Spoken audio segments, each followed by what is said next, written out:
Fala aí, galera, bem-vindo a mais uma aula do Léo do Canadá. Na verdade, essa aqui é uma regravação da aula que aconteceu no domingo, às 6 horas. Se você nunca assistiu, eu te convido você a se cadastrar aí no site do Léo do Canadá para você ser notificado dessas aulas. Cada aula a gente aborda um assunto e na aula de hoje, que é uma regravação por conta que teve problemas com áudio, eu vim aqui regravar de uma forma um pouco mais curta, mais direta aí, sem o contato aí com as pessoas na live diretamente, mas eu acho que vai ser legal para vocês. Na aula de hoje a gente vai ver como estudar inglês, como começar a estudar inglês, mas focado nas provas de proficiência. Mas por que essas provas de proficiência? É um iceberg, só a ponta do iceberg essa questão das provas de proficiência. Se você gostaria, por exemplo, de fazer o IELTS ou você gostaria de fazer o Duolingo English Test, mas aí você deve se perguntar, poxa, Léo, mas por que eu devo fazer essas provas de proficiência? Por que elas são importantes? Por exemplo, se você gostaria de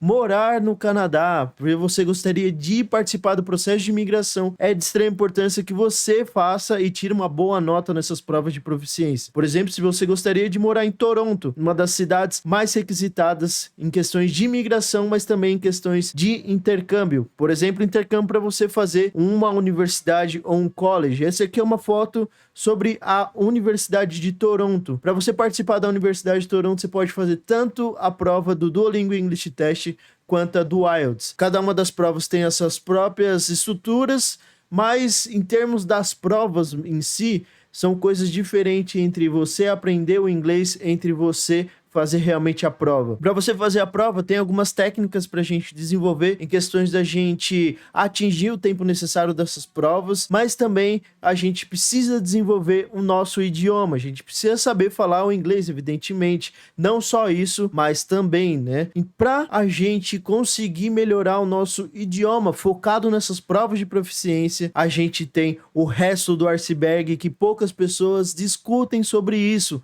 Eu coloquei sobre um triângulo que a gente pode colocar dentro dessa nossa estrutura que a gente vai ver sobre os primeiros passos para a gente atingir o necessário para a gente começar a tirar uma boa nota nessas provas de proficiência, seja o Duolingo ou seja o IELTS. Os dois, mesmo que tenham uma estrutura diferente, a base em si vai ser muito focada principalmente ao seu vocabulário. Para você começar o idioma, se você estiver no básico e mesmo se você gostaria de participar de alguma dessas provas de proficiência, é de extrema importância que você saiba as palavras mais frequentes. Léo, tô no nível básico, não sei nada de inglês, eu devo começar por aí? Sim, é de extrema necessidade você começar por aqui. Na nossa última aula, na aula 30, eu falei sobre os mitos, as questões que geralmente a gente erra quando a gente dá um pontapé inicial para a gente começar a estudar mais sobre qualquer idioma, não só inglês. E um deles é questão da gente começar certo. Se a gente começar certo, a gente tende a chegar de uma forma muito mais rápida, principalmente se a gente não desiste no meio do caminho. Além disso, tem alguns pontos muito interessantes que provavelmente você já fez ou gostaria de fazer algum curso aí nessas escolas próximo da sua residência. Geralmente esses cursos eles focam na estrutura de gramática, eles dão um livro para você seguir uma sequência e pouco focam no vocabulário. Pessoas adultas eles tendem a aprender mais rápido do que uma criança. A única diferença é que uma criança ela não sabe a questão cognitiva que um adulto tem como vantagem. O problema do adulto é que ele talvez não vai chegar, não vai falar com accent, com um sotaque igual que uma criança aprende. Por exemplo, o norte-americano, ele nasce lá, ele aprende todo um passo a passo, mas focando primeiro no vocabulário. No vocabulário que a mãe, que a avó explica, você deveria aprender como se fosse uma criança. Porém, não exatamente como se fosse uma criança, porque ela tem outras coisas que você pode usar como objetivo e como asset, como benefício para você aprender o seu idioma. A primeira delas é o foco para você desenvolver as palavras mais frequentes do inglês. Se você for em qualquer conversa, por exemplo, no seu elevador, em conversas do dia a dia, vai ter um certo nível de palavras que vão ser mais utilizadas para você discutir aí sobre o tempo, para você pedir comida, assim por diante. Dentro dessas palavras, tem uma regrinha que o pessoal criou aí. Não necessariamente você precisa tomar isso como base e usar isso como lei para sua vida, mas é uma questão para você olhar assim como geral, para você saber em que pé que você tá, em que caminho que você tá, se você tá indo bem ou não, em questões do número de palavras que você conhece. Por exemplo, se você conhece poucas palavras, você tem um vocabulário muito curtinho, você ainda é um beginner, você tá no começo aí do seu inglês. Mas aí que quando você aumenta o seu vocabulário até 3.000 palavras, você abrange grande parte das conversas. Se você for falar com qualquer americano, canadense, australiano e até mesmo os livros técnicos, geralmente ele se encaixa nessa parte aqui de conversa. Sempre tem algum vocabulário ou outro, mas grande parte de textos e conversas sempre estão dentro dessas palavras, das palavras mais frequentes. A gente até tem uma questão quando você faz um artigo, geralmente a pessoa fala pra gente escrever numa língua burra, mas não é que seja uma língua burra, evidentemente. É uma linguagem mais simples, uma linguagem mais frequente. Ou seja, as melhores informações estão em inglês. Chega um chinês, australiano, indiano, africano, brasileiro, quando faz um artigo, talvez pode até começar na própria língua, mas logo vai publicar isso no idioma, no inglês. Qualquer livro vai ter primeiro na tradução no inglês e depois, sei lá, depois de muito tempo, vai ser traduzido para o português. O próximo nível seria até um nível avançado. Não necessariamente é só o seu vocabulário que conta. Você precisa saber juntar as palavras, montar a estrutura, saber um pouco de gramática, mas o seu primeiro passo é conhecer o vocabulário. Não importa se você fala tudo errado. Por exemplo, se você chegasse alguma pessoa fora do Brasil, chegar aí na sua cidade e pedir para ir ao banheiro, só falar banheiro, você vai entender certas coisas que ele quer. Por exemplo, ele precisa atingir algumas necessidades. Se ele falar só água, você vai saber que ele quer tomar uma água. Então, a sua estrutura gramatical não necessariamente é de extrema importância. Evidentemente que quando você vai avançando, você precisa agregar vocabulário além da sua gramática, mas, na minha opinião, você deve começar com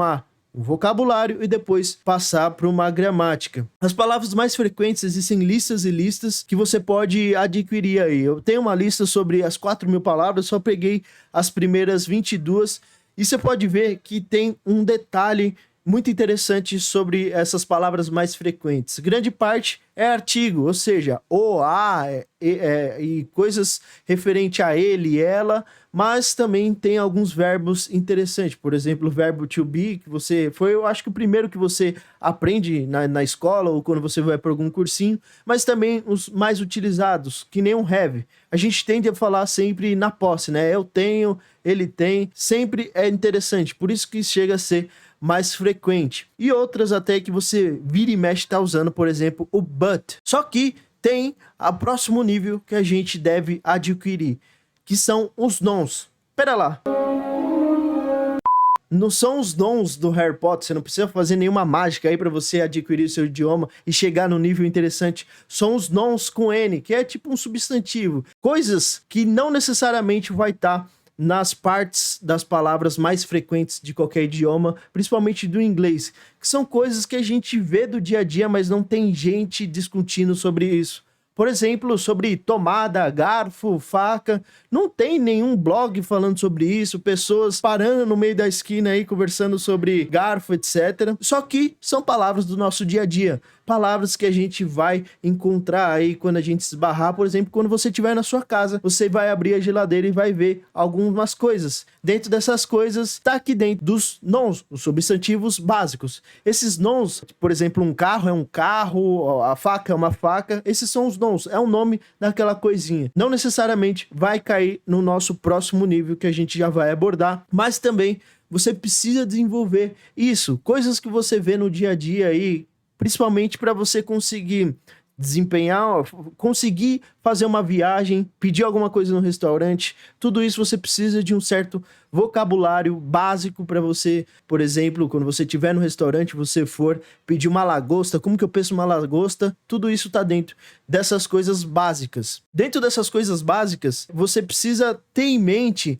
que com o tempo você vai adquirir. Você pode, por exemplo, utilizar aplicativos como o Drop, que ele tem uma questão interessante. Dentro do Drop, ele vai te aparecer algumas questões de uma forma aleatória. Ele sempre vai te estar treinando, ele sempre vai estar te desafiando, que esse é um dos princípios para você aprender melhor e aprender mais rápido. A questão do desafio, né? Você não sempre vê no mesmo modelo, sempre no mesmo formato. Você tende a decorar apenas um formato, não só, por exemplo, as palavras e frases. Dentro desses nons, você também pode aprender e memorizar questões de frases inteiras, não só apenas uma palavra. Você aprender, por exemplo, como que você pede de uma forma educada qualquer coisa num restaurante, como que você descobre uma frase dentro para você conseguir pedir ir ao aeroporto, assim por diante. O próximo, que não necessariamente vai estar dentro dos nouns básicos, ou seja, os substantivos básicos,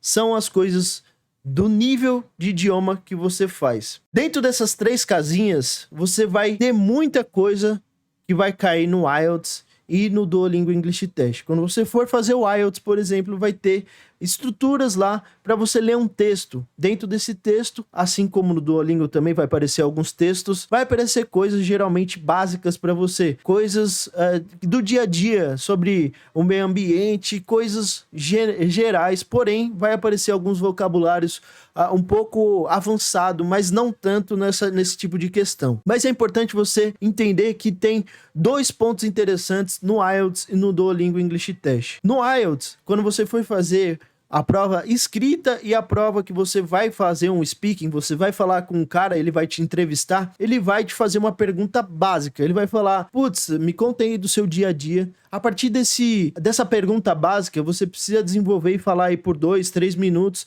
dependendo de que parte da prova você cair. E dessa parte, é de extrema importância você saber gerenciar o nível do seu idioma.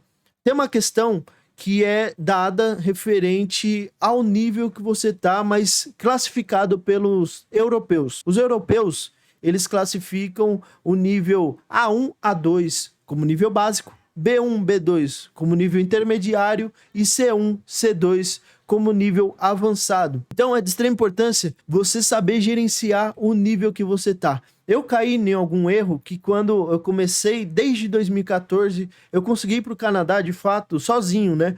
Mas eu tentei fazer essas provas no primeiro momento sozinho e aí acabei quebrando a cara. Fiquei vendo vídeos na internet e nesses vídeos falavam para eu, por exemplo, não utilizar palavras muito complexas. Tem 2 pontos. O primeiro é que é sim válido a gente utilizar palavras dentro do nosso contexto, dentro do nosso nível. Por exemplo, se você utilizar uma palavra muito solta, muito avançado, isso vai parecer muito forçado. Porém, quando você estiver escrevendo e falando, é muito importante que você não repita as palavras. Por exemplo, as palavras de conexões, as palavras onde você vai mostrar uma contrariedade. A gente tende a usar as palavras que a gente mais conhece, principalmente porque a gente fica nervoso. Porém, quando você entra num dicionário como o Cambridge, tem um dicionário de Cambridge, e ele classifica as palavras entre níveis. Por exemplo, but, que é o nosso mas, que vai mostrar sei lá, o cara é bonito, mas ele é peludo. Qualquer coisa desse tipo, você utiliza geralmente o but. Mas é uma palavra básica. E imagina você por 2, 3 minutos só utilizando o but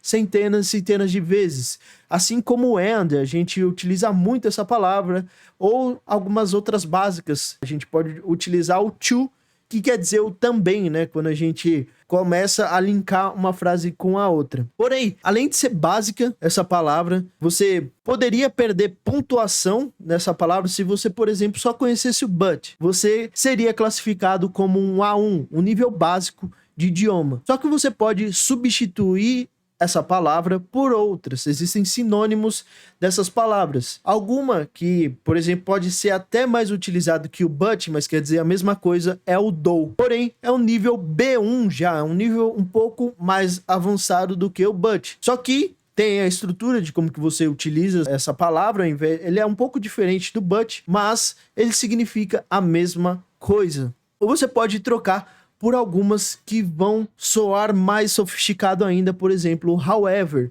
que quer dizer tipo a mesma coisa quando a gente utiliza o mas, entretanto, porém, todavia.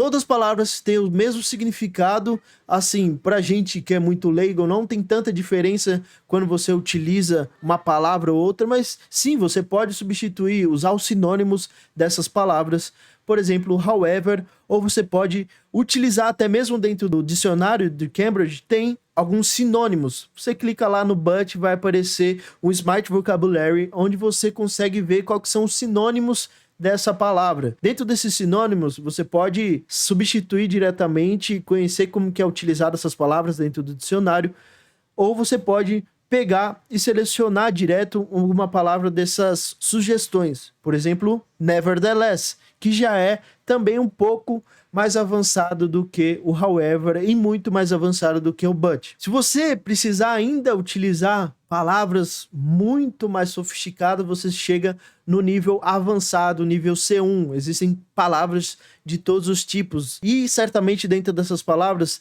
estão linkadas com a frequência que é utilizada. Por exemplo, a gente tende a utilizar pouco por obséquio. Essas palavras dificilmente vão ser utilizadas. Porém, tem uma faixa dessas palavras que você precisa saber. Primeiro, começa com as mais frequentes, depois vai para as palavras do nível A1. Você precisa matar essas palavras do nível A1, do nível básico. Depois vai avançando. A2, B1, B2, C1, C2. Se você conseguir gerenciar tudo isso na sua prova, só por conta disso, você já vai ganhar uma ótima pontuação. Usa lá notwithstand no meio do seu texto e utilizando várias outras conexões desse tipo, você já vai aumentar muito a sua pontuação. Por exemplo, notwithstand é uma palavra C1, uma palavra avançada. Para te ajudar com isso, dentro do seu vocabulário, existe um site chamado vocabulary.com. Nesse site ele cria listas e listas, porém ele tem uma camada dentro desse site que está listando certinho quais são as palavras do A1, as palavras do A2, B1, B2, C1 e C2. Pega essas palavras e vai ser muito útil para você aplicar técnica de memorização, tanto dos memônicos quanto do palácio mental. Ou você pode, por exemplo, separar as palavras. Sei lá, tem o accent, você não sabe o que significa accent, quebra essa palavra em duas, tenta criar um memônico, alguma coisa que vai te ajudar a memorizar essas palavras, cada uma separadamente. Assim você tende a colocar essa palavra numa memória de longo prazo. Se você já assistiu minha aula sobre vocabulário, se não, eu sugiro você entrar aí no card que eu vou deixar linkado aí, para você ver as coisas do nosso vocabulário, como que a gente consegue memorizar. Só para você ter uma ideia, eu tenho certeza que você já fez isso. Criou uma lista enorme e tentou ficar memorizando cada uma das palavras.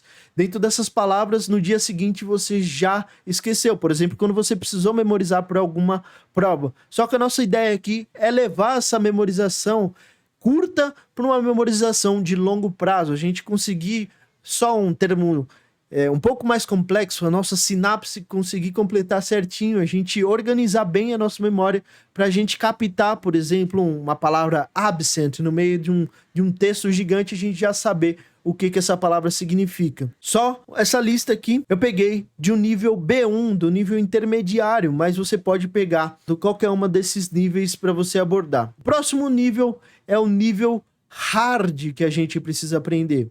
Dentro desse nível hard, a gente tem dois caminhos. O primeiro é o caminho da nossa atuação. Se você ainda não viu também a nossa última aula, a aula de número 30, eu falo de novo desses mitos que a gente acaba cometendo quando a gente vai estudar um idioma. Dentro desses mitos, um deles é a questão que a gente não consegue se organizar e não consegue saber em que ponto que a gente está. Talvez você já sentiu dificuldade, já teve problemas quando você foi ver uma série ou quando você foi ler algum texto. E muito dessas partes tá dentro do vocabulário que eu considerei dos nons difíceis. Mas não são só nons, são palavras difíceis no geral. Na verdade, são palavras que não estão no meu mundo e talvez, ou vice-versa, né? Eu tenho palavras dentro das minhas áreas de atuações que são referentes ao que eu trabalho, ao que eu vivo. Dentro dessa área de atuação tem muita coisa que você, por exemplo, pode gostar. Por exemplo, você gosta de Harry Potter, Senhor dos Anéis. Dentro do Harry Potter tem um vocabulário muito maluco dentro desse texto. Se você gostar, você precisa aprender esse seu vocabulário, que seria a última parte do iceberg.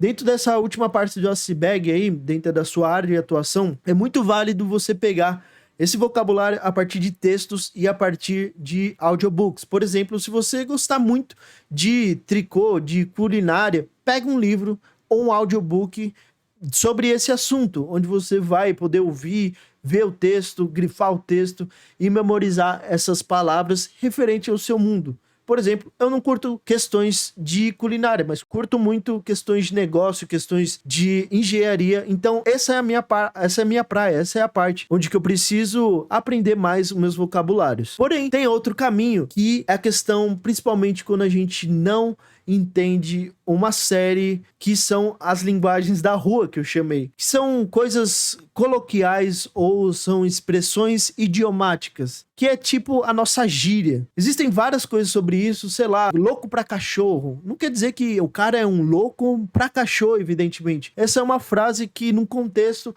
ela tem um determinado significado. É isso que significa os coloquiais. Sei lá, talvez se você for pedir uma coca com gelo, ela tem uma frase já prontinha, direto. Você não precisa aprender palavra por palavra. Na minha opinião, você não precisaria se preocupar extremamente durante esse seu período, quando você for aplicar para uma prova de proficiência. Porque são alguns steps. Principalmente isso já mata a questão da gente fazer um intercâmbio para estudar inglês. Mesmo se você for fazer um intercâmbio para estudar inglês, você precisa saber que você precisa desenvolver, já ter um certo nível de idioma. Você já precisa ter um certo nível do inglês. Léo, tenho muita dificuldade no inglês, eu preciso fazer esse intercâmbio para aprimorar o meu idioma. Vai ser muito válido, porém, você precisa saber que é interessante você pegar sempre um nível acima do seu. Começa aí, por exemplo, um exemplo que eu sempre utilizo é sobre as pessoas jogando tênis. Sei lá, não adianta você pegar um profissional logo de cara, que seria o equivalente a um nativo.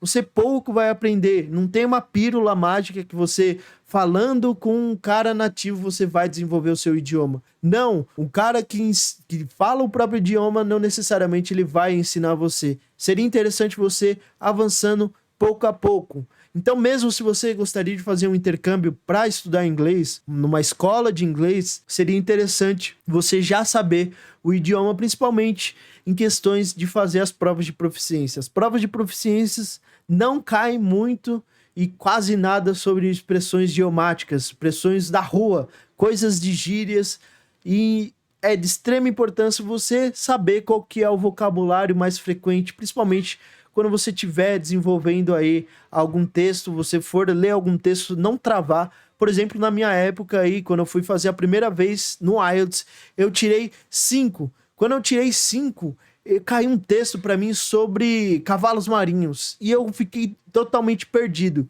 Por isso que essa é uma das vantagens que a gente tem sobre as crianças. Se você não ficar focado, conseguir gerenciar a grande parte do texto, você pode desenvolver muitas suas atividades cognitivas de saber o geral do texto. Você não se prender realmente sobre a gramática ou alguma estrutura pequena. Se você souber, assim, 80% do texto, você não precisa saber os 81% para você conseguir acertar a questão. Você sabendo no geral, você consegue interpretar ali e saber do que você está falando. Esse vai ser um grande dos benefícios para você tirar uma boa nota, para você conseguir fazer um intercâmbio, entrar no seu college, numa universidade, ou para você entrar no processo de imigração do Canadá. Para você participar do processo de imigração do Canadá, existe o IELTS, General Training, só que você for para questões de intercâmbio, college e universidade, você pode fazer o IELTS Academic e o Duolingo English Test. Espero que tenha te dado uma luz nesse vídeo e vejo você nas próximas aulas. Tem um site para você se cadastrar ou